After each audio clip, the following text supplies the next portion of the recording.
কেন্দ্রীয় যে জনবিরোধী বাজেট মূলত এটা একেবারে উন্নয়ন বিরোধী, শ্রম সংকোচন, কৃষকদের ন্যায্য যে মূল্য ফসলের তার কোনো কথা নেই। বাজেট বরাদ্দ 3% উপরে কমিয়ে দিয়েছে। দেশের মানুষের উপর, সাধারণ মানুষের উপর কর বাড়ছে, কিন্তু যারা মধ্যবিত্ত কর্মচারী তাদের 12 লাখ টাকার উপর তার কর ছাড় দিয়েছে। আর কোনো নতুনত্ব এই বাজেটের মধ্যে নেই। এই বাজেট বাজারে আসলে আরও বেশি অনুন্নয়ন ভারতবর্ষের মধ্যে হবে। তাই এই বাজেটের বিরুদ্ধে আজকে আমাদের সারা দেশে হচ্ছে এটা।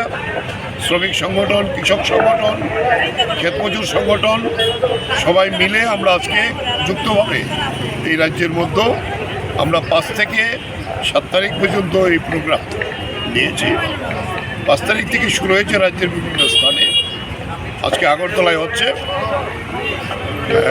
ফলে এই প্রতিবাদ এটা জারি থাকবে, আরও ব্যাপকভাবে প্রতিবাদে শ্রমিক, কৃষক সমস্ত থেকে এগিয়ে আসার জন্য আমরা আহ্বান রাখবো এই আজকের এই মিছিলটি।